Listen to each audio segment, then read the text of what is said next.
Hello everyone, कैसे हैं आप लोग। आज हम लोग दूसरा अध्याय पढ़ेंगे, वर्ण और वर्णमाला। सबसे पहले वर्ण क्या होता है, वर्ण की परिभाषा जानेंगे। वर्ण भाषा की सबसे छोटी इकाई होती है जिसके टुकड़े नहीं हो सकते, जैसे क, ख, क इत्यादि।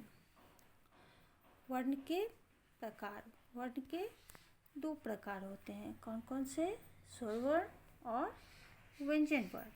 अब हम लोग इससे आगे पढ़ेंगे स्वर वर्ण किसे कहते हैं। स्वर वर्ण उस वर्ण को कहते हैं जो बिना किसी दूसरे वर्णों की सहायता से बोला या लिखा जाता है। स्वरों की संख्या 11 होती है। कहाँ से कहाँ तक?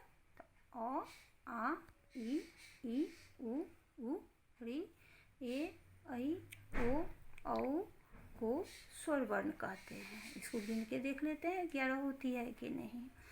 1, 2, 3, 4, 5, 6, 7, 8, 9, 10, 11, यानी कि अ से लेके औ तक के वर्ण को हम स्वर वर्ण कहते हैं।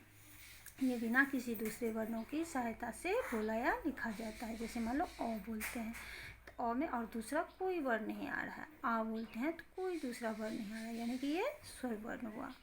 अब चलो इसके बाद हम लोग पढ़ेंगे व्यंजन वर्ण। व्यंजन वर्ण उस वर्ण को कहते हैं जो स्वरों की सहायता से बोला या लिखा जाता है। व्यंजनों की संख्या 33 होती है। कहाँ से कहाँ तक?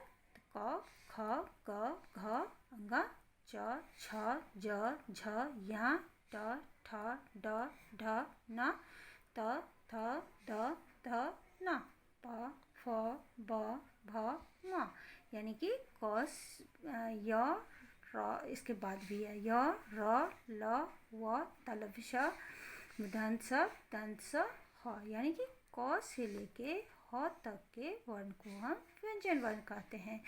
ये दूसरे वर्णों की सहायता से बोला भी जाता, लिखा भी जाता। जैसे यहाँ पे क है तो क, अगर क बोलते हैं तो क भी बोला जाता है, उसके साथ अ का उच्चारण आता है।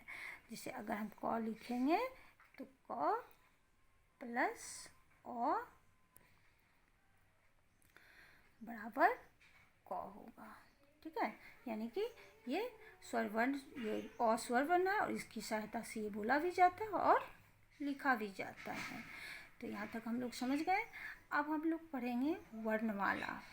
वर्णमाला किसे कहते हैं? वर्णों के व्यवस्थित समूह को वर्णमाला कहते हैं, यानी कि अ से लेके ज्ञात तक पूरा जो वर्णमाला होता है उसको वर्ण होते हैं, उसको हम वर्णमाला कहते हैं।